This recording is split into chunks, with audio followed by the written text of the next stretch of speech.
Buffer, so I'm going live now. Uh-oh, he didn't want to stay. You're welcome to stay, Clark. Anyway, this is Steampunk. Welcome, hello, people of the world. Welcome to the Steampunk Star Raisin live show, episode 5. This is October 7th, 2015, 6 p.m. Pacific Standard Time. I'm going to go over topic list of what me and Daniel are going to talk about for the next hour. Planet cores, what it means possibly for life. I have a theory about this. I will talk about that in a bit. Star Trek Beyond filming in Dubai.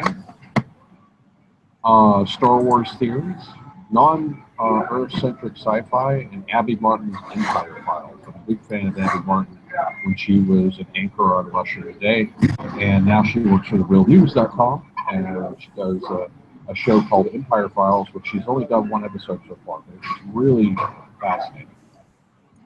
But, anyway, so what's up, Daniel? How's everything going with you? Oh, I've been doing good. There's a lot of cool news online, and I just love it. Getting better and better all the time. Okay. Well, the first topic of the day, I wanted to talk about planet cores. You know how the core of a planet, like you know how the core of planet Earth is made of molten iron, and this generates a massive magnetic field that shields most of the radiation from the sun, and also creates what they call the Van Allen belt. There's a massive belt. There's a massive belt of magnetic field that surrounds the Earth. Goes like halfway to the moon. And this magnetic field, the Van Allen belt, protects humans and life from most of the radiation from the sun, and protects the planet, allowing life to evolve and grow. Because radiation, solar radiation, disrupts DNA and make it very difficult for life to reproduce, let alone survive. And at the very least, you can have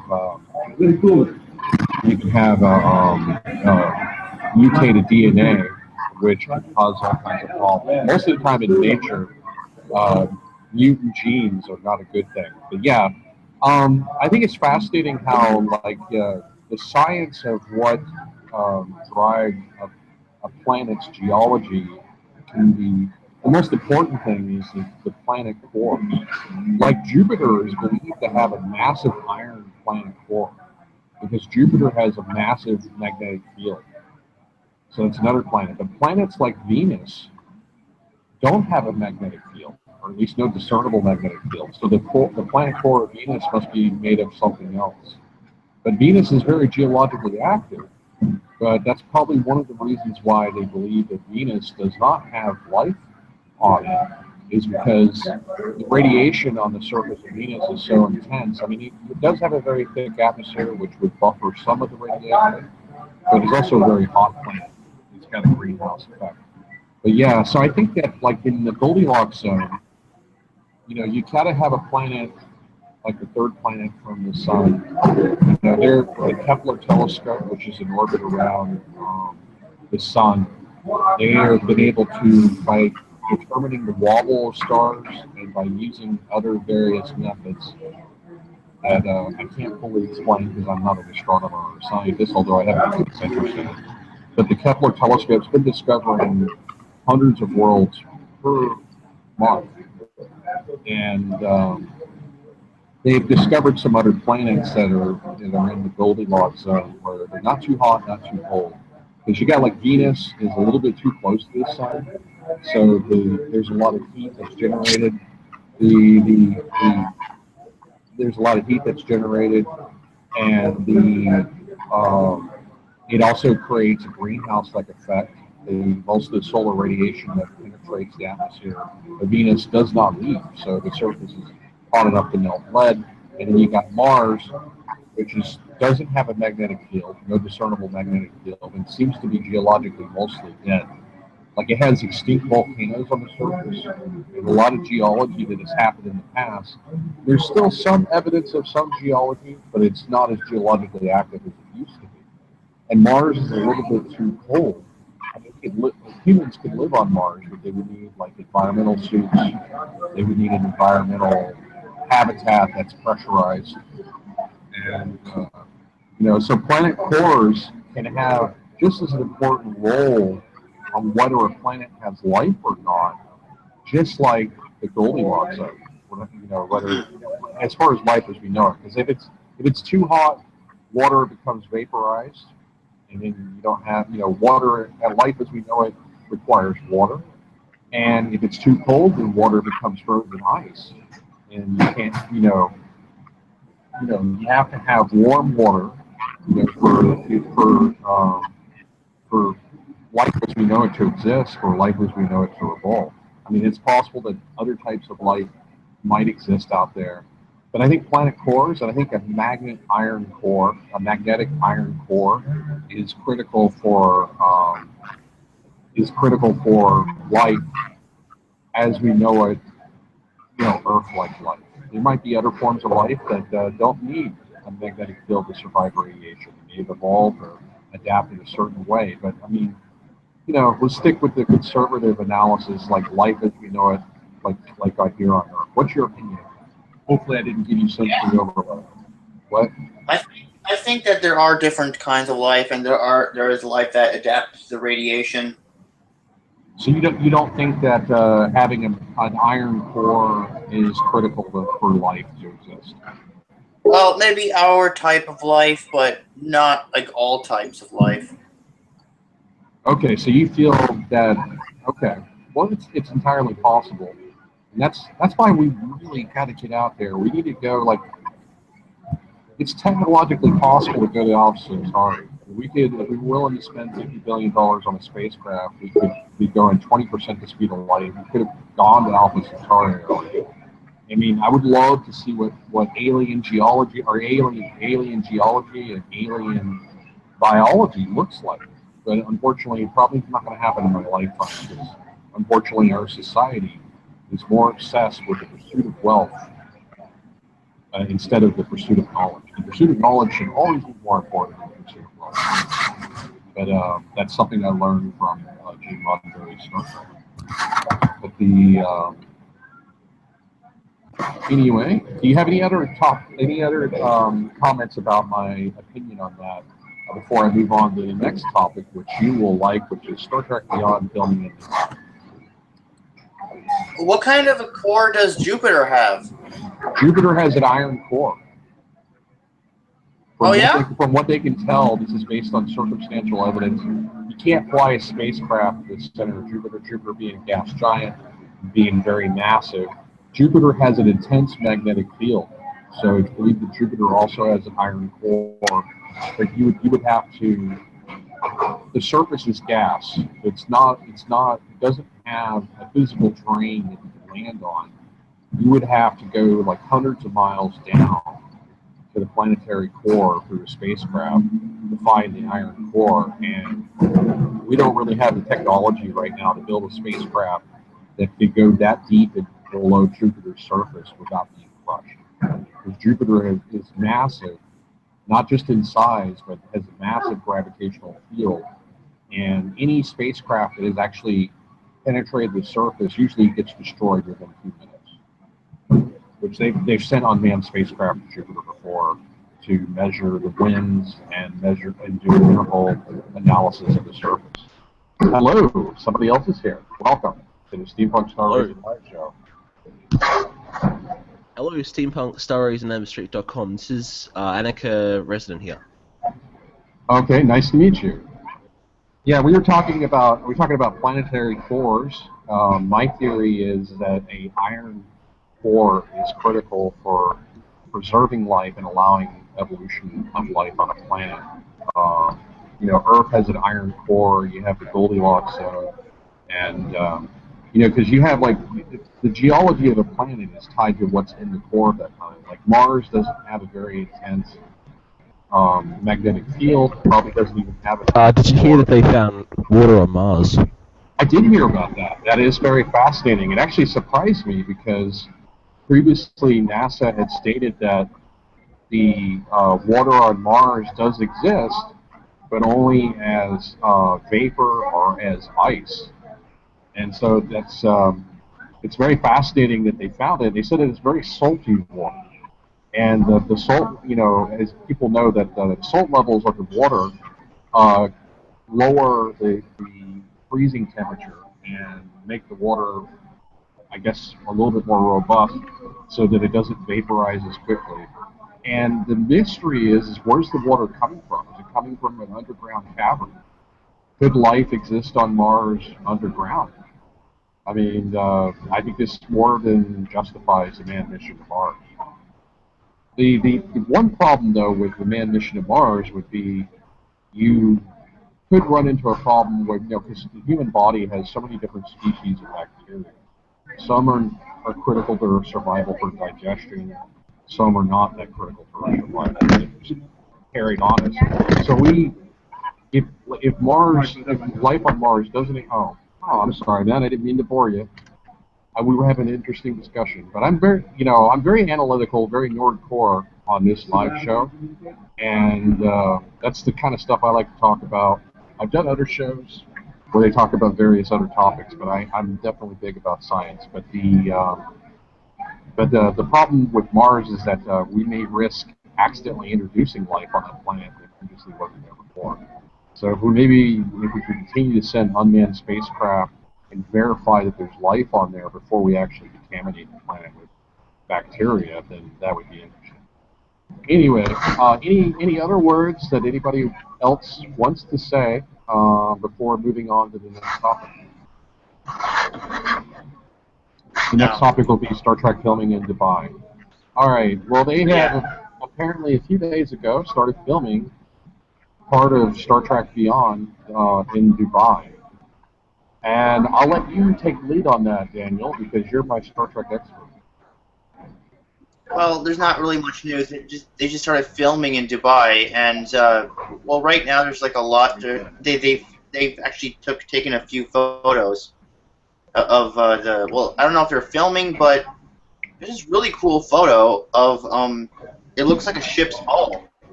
It looks like a ship. Kind of looks like a ship's hull. We don't know what it is. It could be the Enterprise. I kind of hope it isn't. Because I know, I know a lot of fans would like it to be the Enterprise. A lot of people who hate the Abrams movies, and especially the ones who hate the they hate the new Enterprise. They kind of hope that the Enterprise and this one would crash, so that they can make a new one. And this new one, they're hoping this new one would resemble something more to their liking. But I don't think so. I think it's going to be a totally different Enterprise. No, I mean a totally different ship. Okay. Because the whole configuration doesn't match. I don't think so. Wait, I'm gonna screen share. Hold on a second. Okay, go ahead. Let's see. Screen share.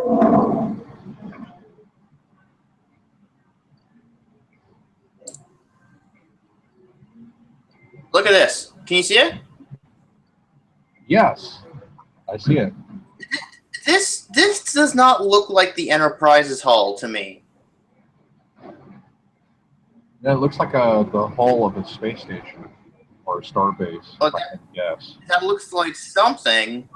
See, there's green screen here. There's a bunch of green screen here. They're using a lot of green screen in this movie, which could be good. Well, I wanted to bring it up. That you said Christopher Pine had stated that they were filming in Dubai because they thought Dubai looked futuristic. I don't really feel like Dubai looks futuristic. I feel like Dubai looks contemporary, which is a lot more contemporary than a lot of buildings and a lot of infrastructure in the United States because they actually invest in infrastructure there. To film there because it just seems like they're trying to save money. Like, let's not build sets. Let's just try to use natural sets at the bottom. But go ahead. Do you have anything else to add? Well, I don't know. I'm thinking. I'm hoping this isn't the Enterprise. The hull doesn't look like it at all. It looks like something else. Well, it looks like a building or a spaceship. Yeah, I just don't want that to happen. But I mean, it's cool. You know, I think it's cool. They went to Dubai and Canada because they filmed in Canada. They finished filming in Canada. Now they're filming in Dubai Hey, you know what though? because it's cheap. What, You know, it's really cheap.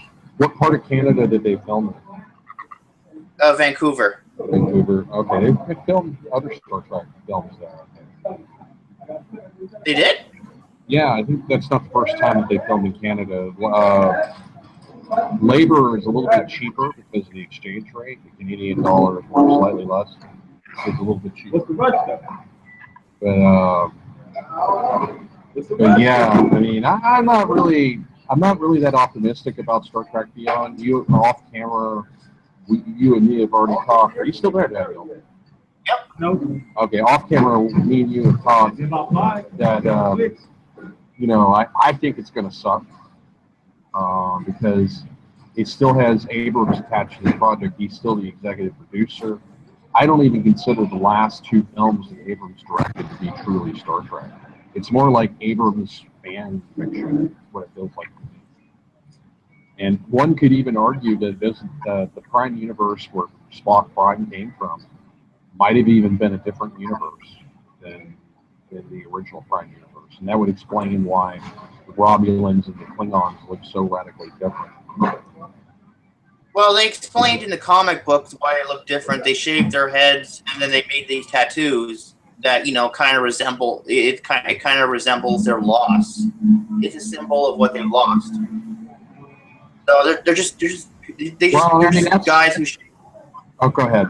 I didn't mean to interrupt. They're just Romulans who shaved their head and put tattoos on, and those tattoos are a symbol of what they lost. Yeah, but it didn't make any sense because they traveled 70 or 80 years back in time. You know, why wouldn't they just go to Romulus and warn Romulus instead of just going on a secret mission to attack the Federation? Because apparently they were hiding. They're just one ship against the Federation. Granted, it was much more powerful, but they were hiding and keeping to themselves. So that made no sense to me. Why they wouldn't go to Romulus? Like, hey, Romulus, what's going to happen in the future? But they didn't do that. It didn't make any sense. That's a big plot hole. But so I'm not very optimistic until Abrams leaves Star Trek. I am not optimistic with the future of Star Trek. I'm not optimistic. I mean, he's even assigned as producer for Star Trek 4, you know, which apparently is already in pre-production. Well, apparently they think just once they're very confident this one's going to make a lot of money. I guess. Well, Star Trek. I heard. Star Trek in the Darkness made a lot of money. It made $475 million or $485 million. That's a lot of money. Mm-hmm. But yeah, but I don't know. Yeah. Go ahead. What I'm hearing, what Joe said was they spent like $190 million on this, and even though they made 400 and whatever million, they didn't. I mean, they didn't make. I don't know. That's what he says at least. They didn't make their money back. Well, I don't know. You know, I'm going to go to Box Office Mojo here. Okay. Star Trek Into Darkness total domestic gross was $228,778,661. The production budget was $190 million, but worldwide gross was a little bit less than I thought. $467 million, $381,584. So it made $467 million. So if you only spent $190 million making the movie, and the movie made $467 million, that's what to me is considered a financial success because you more than doubled your money. I mean, I hated the film. Don't get me wrong, but I am not going to lie about empirical data. I look at the empirical data. To me, it looks like it did very well. But the thing I heard the criticism that the producers had, who funded the budget of the movie, you know, at CBS Studios, they were thinking, well, this is a nerdcore film and should do just as much as Avengers. Well, Make it more nerdy. That's what nerds like. Stop making Star Trek an action franchise. Make it more nerdy. Make it more tricky. When I hear things like, Simon Pegg saying he thought the script was too Trekky and he needed a rewrite, and then they bring in the director from Fast and Furious, or one of the directors from Fast and Furious franchise, it's just like that makes me think that yeah, the visuals will look stunning, but it'll be Fast and Furious in space, which could be interesting, but not for Star Trek. Because to me, Star Trek is more than fiction. Star Trek is more than entertainment. It is a philosophy, a way of thinking that if we get our shit together, is what wonderful things we could have in the future. And the Abrams version of Star Trek seems to go counter. But that's just my opinion. Any other words before we move on to the next topic? What? Do you have anything else to add before I move on to the next topic? Anything else to talk about with Star Trek?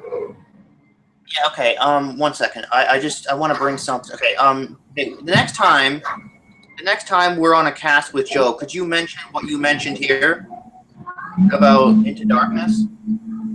I will. I mean, even if you factor in, okay, so they spent $180 million on Star Trek Into Darkness. They did spend a lot of money on advertisement. They were giving away free movie tickets, trying to entice people to go. Because I know I got one of the free movie tickets from going to Long Beach Comic Con. So even if you factor in advertisement, all the posters they printed, and all the free posters you gave away, they might have spent $50 million on advertisement. So even if you factor in advertisement and promotion, the movie still made money. But they just basically feel that it's not a success unless it's making $1 billion like Avengers. And that's an absurd assumption in my opinion. Exactly. I mean, you know what?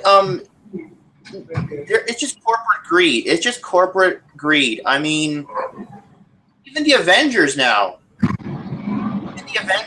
I mean, well, Avengers 2 did very well. I think Avengers 2 we didn't do as well as Avengers 1. Let me look that up real quick.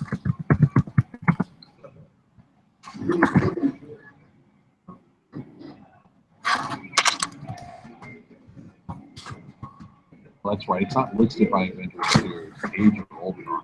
Anyway.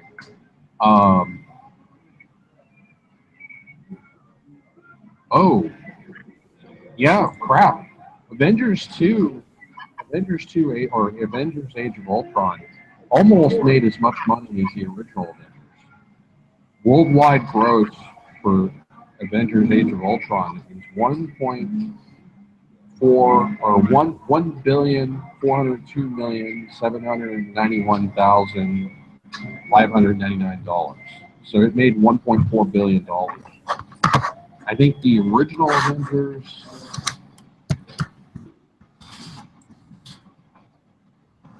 look at here, accumulated data, interpolating the data.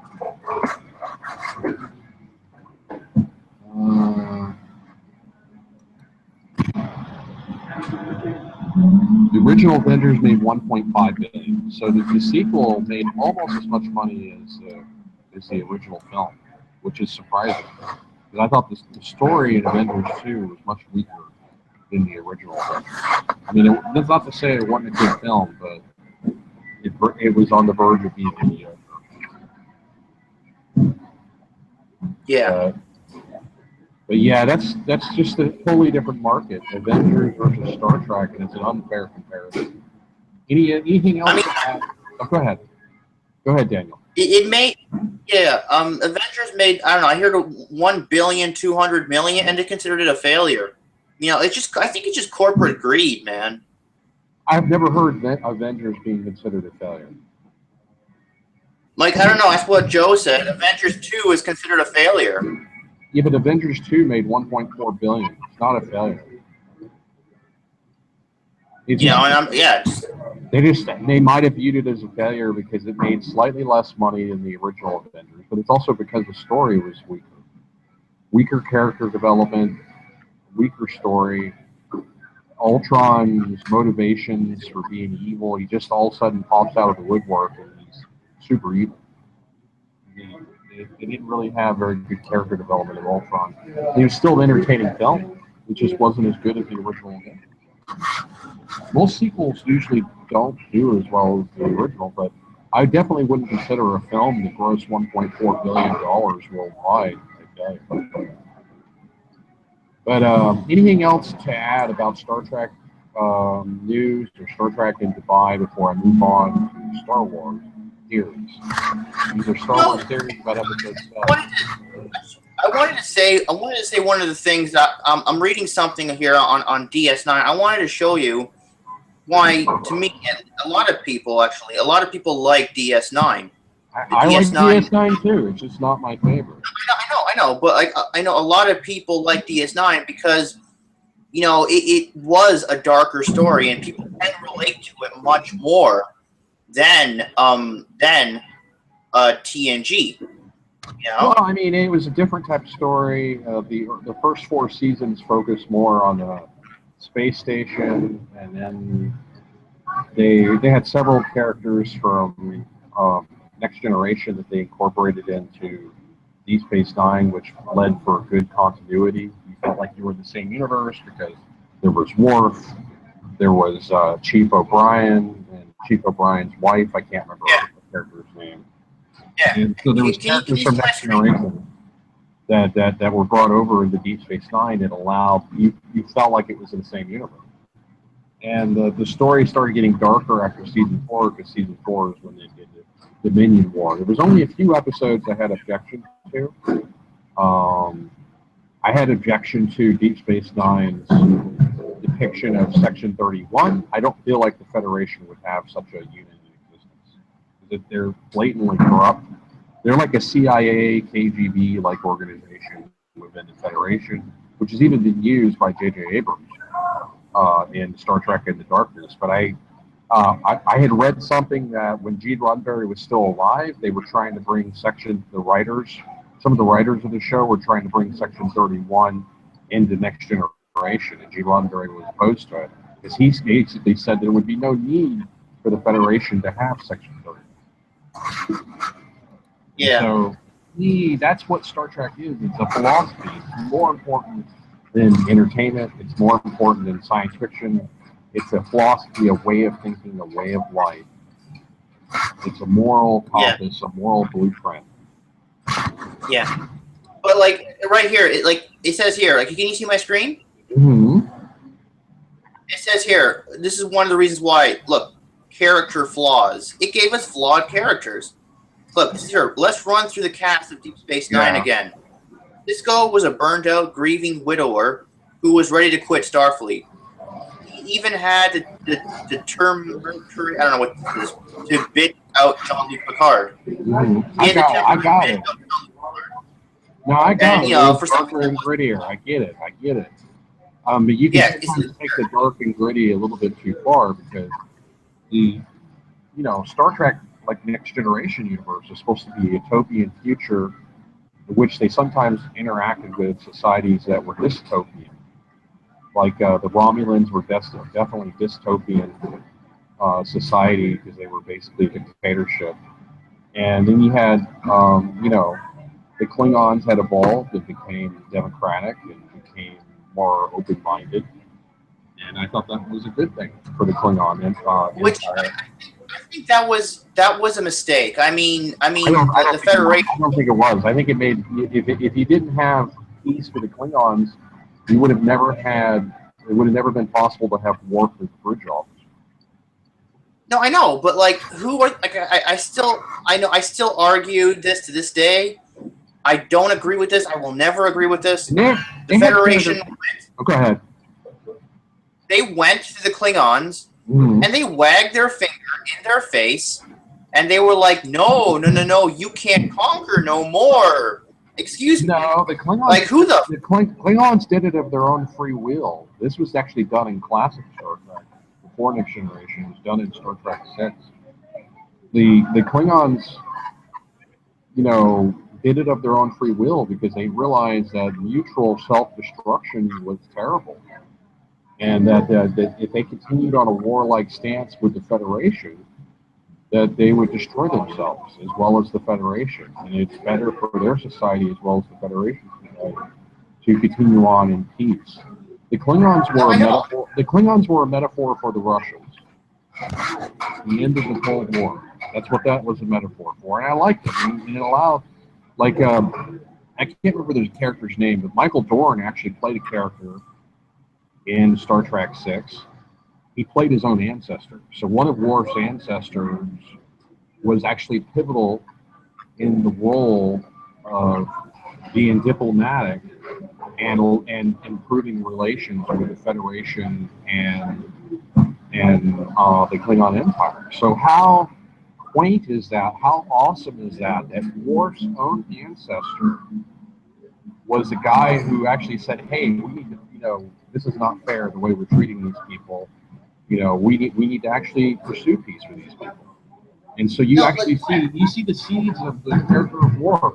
Worf was a flawed character. He was tied between two societies, the Klingon society, but he was raised as a human.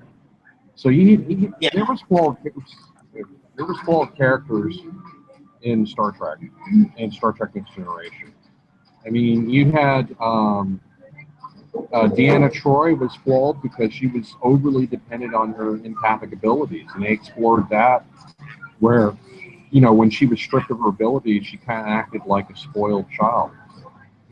She was having to get used to a new handicap. So there was character flaws, but there wasn't flaws within the Federation. The Federation, by this time point, had already worked out all of its characters. I mean, so I disagree with you on that, but we've taken too long about this topic. Half the show is over, so I need to move on to the next topic, which is Star Wars theories. And what I mean by theories, I'm talking about Episode 7. Do you have any? You said you got a bunch of new news today. Like what kind of new news did you get? For what? Star Wars. I'm moving on. I have to move on because if I'm not going to be able to finish all my topics if I don't move on. It's taking too long. Yeah, I'm not sure. Well, you just told me earlier there was a bunch of new news, right? Maybe it wasn't about Star Wars? Let's check it out again. 1 second. Yeah. I don't know. I haven't checked Star Wars news. Well, I know that based on my own research, Starkiller Base plays a pivotal role in the plot of Star Wars Episode 7. Starkiller Base, which has a whole entire planet allocated to that superweapon, is where they have the superweapon that can destroy entire solar systems.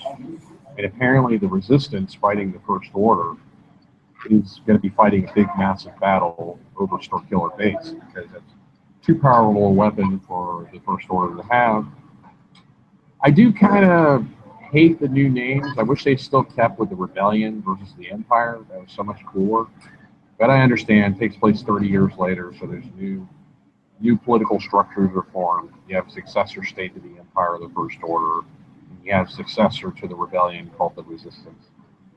But yeah, there was I went to Walmart the other day trying to do more intel on Star Wars action figures, and they were sold out again, which suggests to me if people have this much money, they're willing to blow this much money buying out all the action figures at Wally World, then the movie is going to do very well. It's going to do probably better than any other Star Wars movie since. But I found a new character, Sarko Plank. Sarko Plank is he's like one of those minor action figures from Force Awakens, so he probably doesn't have a very big role. But when I read a description about who Sarko Plank was, this is a character from Star Wars Episode 7, Force Awakens. Sarko Plank is a scavenger and a trader who scours frontier worlds for riches. Sarko Plank must wear a specialized mask that keeps his native atmosphere circulating through his lungs. Okay, so he's this look. He looks almost like a bounty hunter, Sarko Plank, but it's a cool looking character. You could probably Google Sarko Plank. Actually, I didn't get around to doing that. I'm going to do that. I'm going to Google Sarko Plank. Let's find out a little more about Sarko Plank. He's a character from Star Wars The Force Awakens I had not previously heard about. Have you ever heard of Sarko Plank? Me either. I never heard of Sarko Plank. Who is Sarko Plank? Well, there's an action figure dedicated to him. Apparently, he's a scavenger that scavenges frontier worlds.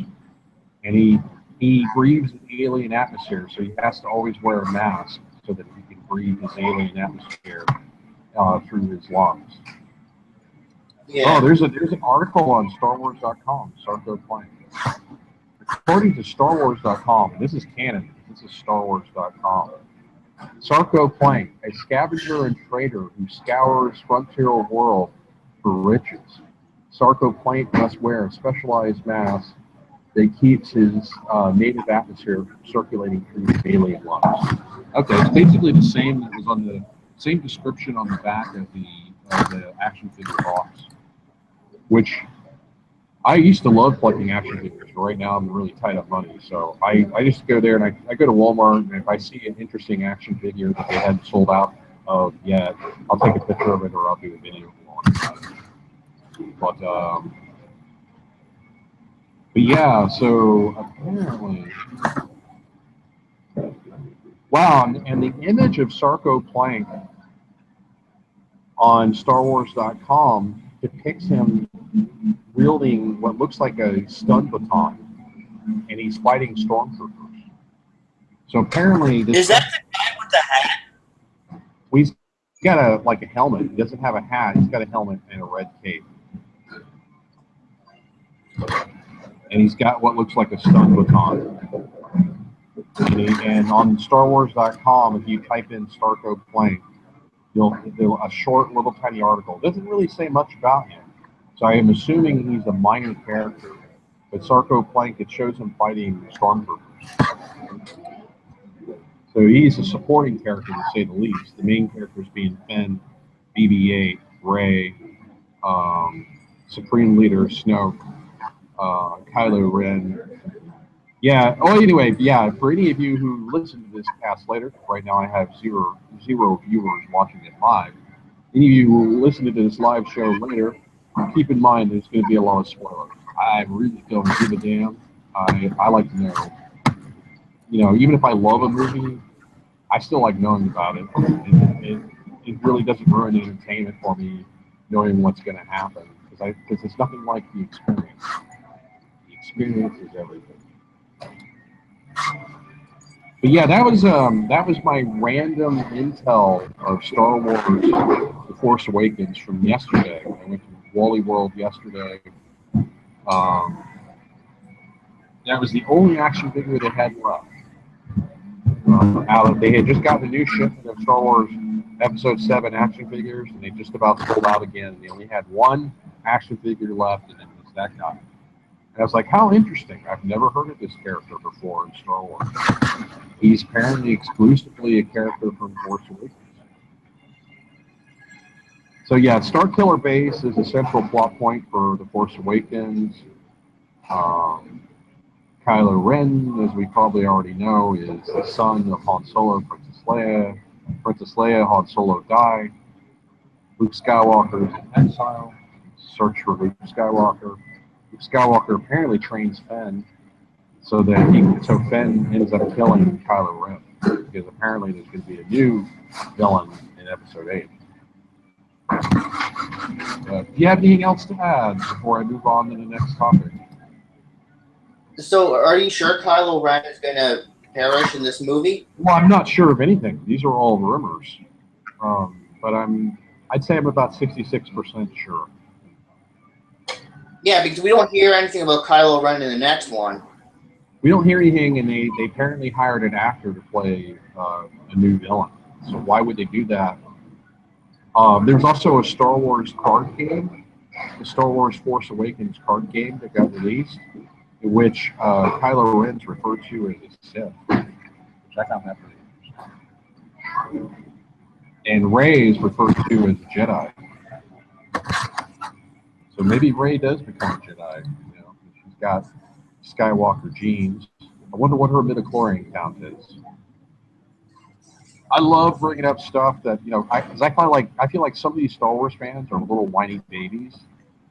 Yeah. You know, they hate Jar Jar and they hate the prequels with a passion.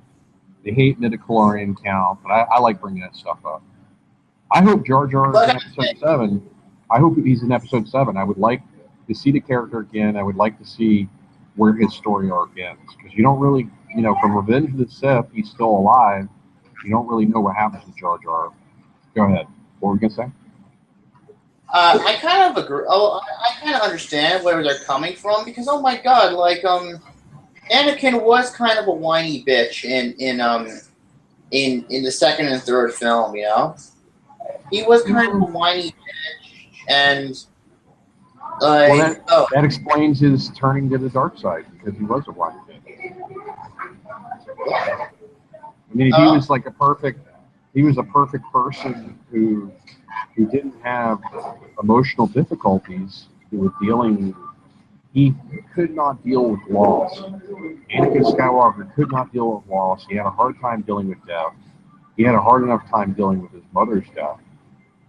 And so, you know, it's like what Yoda said, you know, attachment leads to fear, and fear leads to the dark side of the Force. And that's what happened to Anakin Skywalker. He's so afraid of losing Padme that, you know, he's willing to do anything, including murder children, to make sure that she doesn't die. But he ended up not saving her in the end anyway. He ended up dying kind of mysteriously.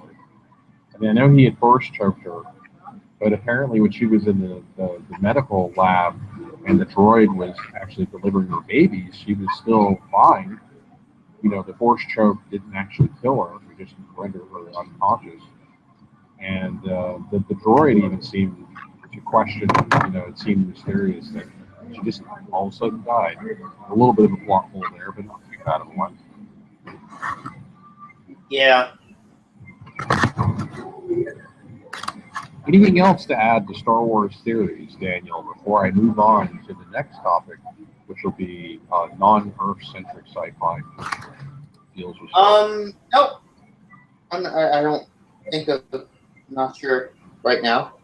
Okay, one thing I must say, and I've been doing some research today on non-Earth centric sci-fi, and the problem is I can't really find a lot. The only non-Earth centric sci-fi that I know of right now of this broadcast is Star Wars, in which the planet Earth has no reference, probably doesn't even exist in the Star Wars universe, because there's no reference to it, not even once. And you know, they travel all about the galaxy, and there's no planet Earth, which is refreshing about Star Wars, because you don't have to worry about continuity errors as much within the Star Wars history, because Earth plays no role in this universe. And there's not really, there needs to be more non-Earth centric sci-fi. Most science fictions are Earth centric. I think that could be a new direction that science fiction could take, is do more non-Earth centric sci-fi. I know you had said off camera Battlestar Galactica, but Battlestar Galactica is not really non-Earth centric, because they mention Earth. If they mention Earth, even if it got destroyed in the past, it's still an Earth-centric sci-fi, because Earth played a critical role in the development of that civilization, and so it still would be defined as an Earth-centric sci-fi. And then I saw somebody, you know, kind of in a snobby way, well, truly, no science fiction is non-Earth-centric, because in order to have a non-Earth-centric sci-fi, it would have to be written by an alien. You would have to have a science fiction written by an alien, which we don't know any aliens yet. It's like, no, just my definition of a non-Earth-centric sci-fi is any science fiction in which Earth is not referenced, has nothing to do with a chronological history, Has nothing to do with the story or the plot, not even subplots. And there's really not a lot. I think there might be some anime, some sci-fi animes that are non-Earth centric. Maybe Lord of the Rings. Lord of the Rings, although that's more of a fantasy film than it is sci-fi. But yeah, Lord of the Rings and Star Wars are the two that comes to mind. Right? It's really tough to find a lot. It's like 99% of all sci-fi stuff, like whether it be books or movies or TV shows, they're all Earth-centric sci-fi. Do you have anything else to add to that, Daniel? Yeah, I like it all. You know, it's great. You know? Okay. Well, if you don't have anything else to add to non-Earth-centric sci-fi, I am going to move on to the next topic of question. Abby Martin's Empire Files. She's only done one episode on the RealNews.com's YouTube channel. She's kind of moved to a smaller venue. Big fan of Abby Martin. I mean, she is the embodiment of like, beautiful and intelligent and controversial, not afraid to speak her mind. And she used to do a show on RT, or Russia Today. And I'm looking at Abby Martin's Twitter. Are you familiar with the work of Abby Martin? Nope. Okay, well, she used to be an anchor woman on RT. She quit last year. And there's some controversy as to why she quit. Some people have different theories. She hasn't really publicly said why she quit, but she pretty much went to therealnews.com, and she now has her own show called The Empire Files. And the empire referring to the United States government, because the United States government is an empire globally. It was just startling. Like most countries of the world have like these lily pad bases and bases all around the world, and where the United States is just funding perpetual war over and over again. The United States spends 10 times more on its military than any other military power, including China. And, you know, it's all about propping, and the United States, many times in the past, has trained death squads. The United States military, the CIA, have trained death squads and killed innocent people, overthrown democratically elected governments, like in El Salvador, like in Chile, like in Dominican Republic. She talks about all this in Empire Files. The first episode of Empire Files on therealnews.com, I recommend any of you watch if you're an Abby Martin fan or if you're just interested in the truth. And I like how she's not afraid to be critical of the United States, not afraid to be called unpatriotic, because if it's patriotic to support killing 2 million Iraqis in the Iraq War, in which that war was based on a lie, what a lot of people don't realize is like the United States has killed more people in Iraq than Saddam Hussein ever did. Granted, Saddam Hussein was a bad guy, but the United States just kind of went into Iraq, blew up the country, destroyed its infrastructure, didn't rebuild anything. And she mentions that in the Empire Files. Really good show. Really good show. There's even a hashtag Empire Files. And oh, okay. And then they just released a new episode of Empire Files on October the 5th, which is 2 days ago. I'm looking at hashtag Empire Files. It says, watch our latest episode exposing butchery, slavery, and the hidden history of heroic revolt in Saudi Arabia. That's interesting. But yeah, Abby Martin, man, she's an artist. She's a news presenter, investigative journalist, awesome person. Awesome person. She does not get enough appreciation. I mean, she's smoking hot too, but that's not the reason why I love her work. But I suspect the reason why she left RT is she was getting a lot of criticism because Russia Today, which used to be an anchor woman on, she's American, is a state-funded television. It's Russian state-funded television, and so a lot of people say that RT has a bias of Putin, and I would agree with that. Like they don't really criticize Putin very much, but like a year before she quit, she was like, "I'm against the Russian occupation of Crimea, the Russian invasion of Ukraine," and so that drove up a lot of controversy. And they still didn't fire her. And then they gave her own show called Breaking the Set, and then she mysteriously quit. I missed that show because it was a really good quality production show, and she talked about some of the same things that she's talking about in Empire Files. And Empire Files, she's, she's not afraid to step on people's toes to get at the truth. She's not afraid to offend somebody to get at the truth. And that is very rare in a news presenter. It's very rare in people in media today. You shouldn't be afraid to step on people's toes. The truth is singular. There's only one truth, and it's singular. You can have many different versions of the truth, but those are lies. But anyway, well, we got about 10 minutes left in the show, and I have run out of topics on my topic list. I guess this would be more ad hoc topics. You said you had gotten a bunch of news on the internet today, like namely what? I don't know. I don't remember exactly. But I gotta say, I can't wait for the X-Files. Right? I'm gonna go. I'm definitely. That's right. Yeah, the X-Files. That's another topic. Somehow they got deleted off my list. Yeah, that's what we're going to spend the remainder of the show talking about. Is the new X-Files series. It's supposed to be a mini-series. Supposed to be 6 episodes. So it's not going to be an ongoing show. But from what I understand, if it gets really good ratings, and it's apparently generated a lot of hype on the internet, a lot of X-Files fans are excited for the new mini-series. If it gets a lot of ratings, then they will turn it into a regular show.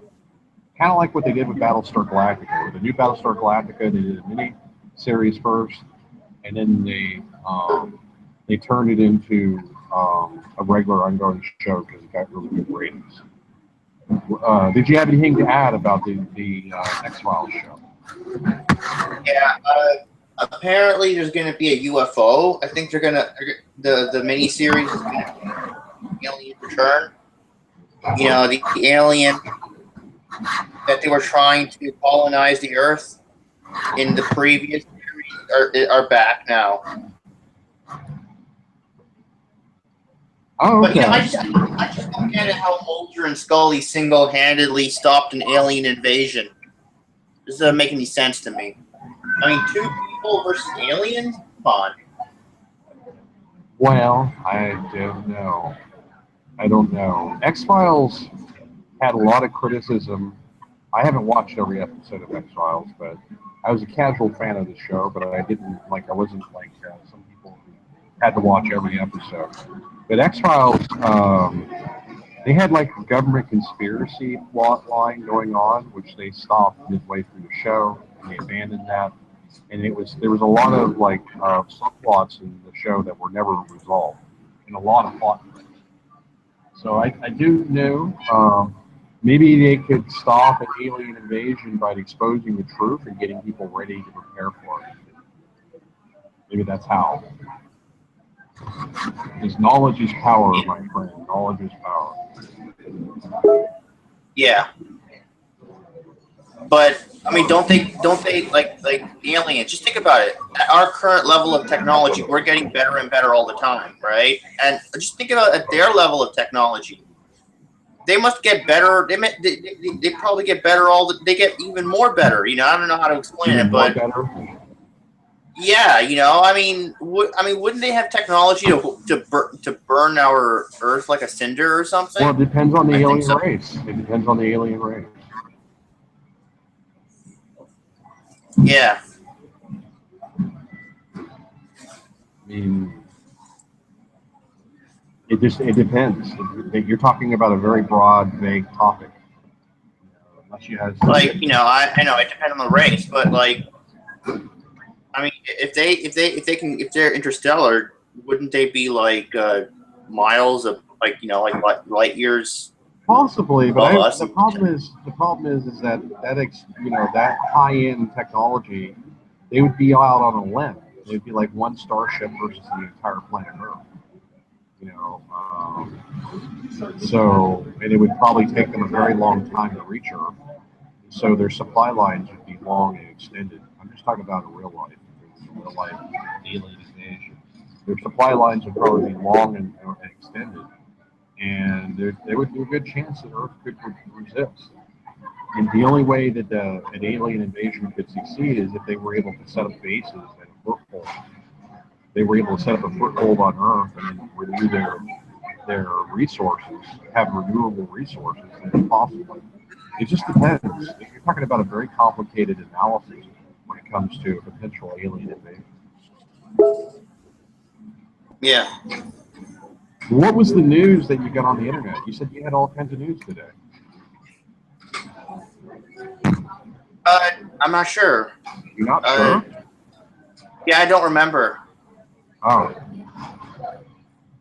Okay. Well, anything else you want to talk about? We got about 5 more minutes. Yeah. Okay. Darn it. I'm kind of blank here.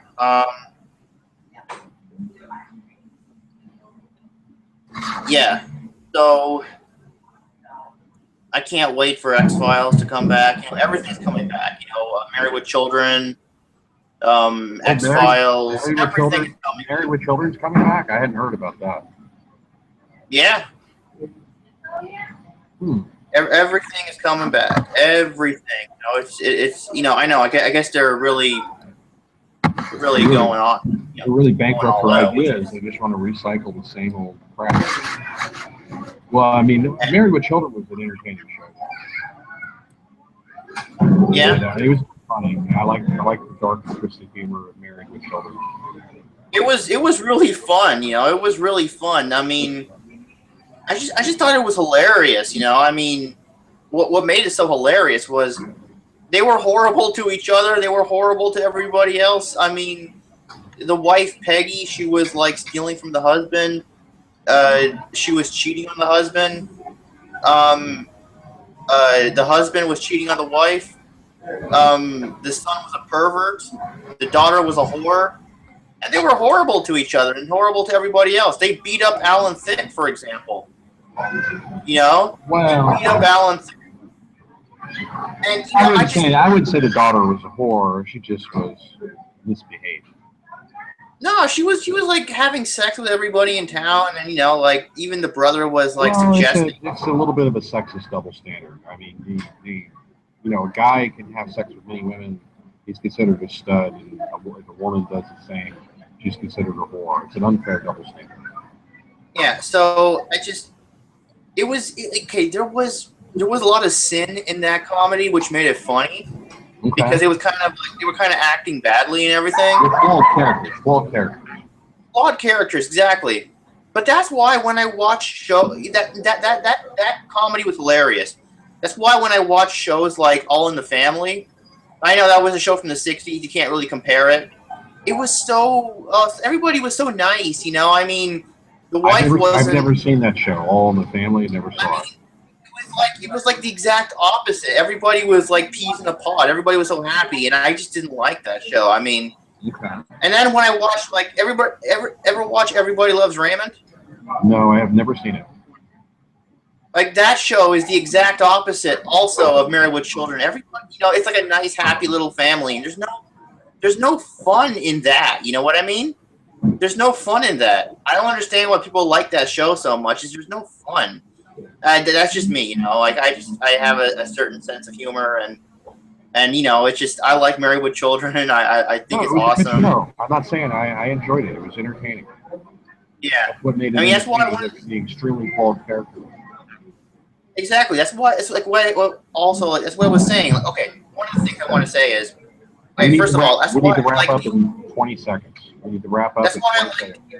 That's why I like DS9. There was lots of flawed characters. I mean, for example, when you compare Geordie LaForge to O'Brien, there was no There was no flaws in Geordie LaForge. He was all I got it. smiling. We talked about that earlier. I've got to wrap up in a little bit. Yeah. I don't want to get off on a long tangent. We got 1 minute left of the show, and we can talk offline. But hold on, let me say thanks for watching the Steampunk Star Raisin live show, episode 5, October 7th, 2015. This is Steampunk Star Raisin out. You have a nice day, and I will see you 25 billion years. I will. You too.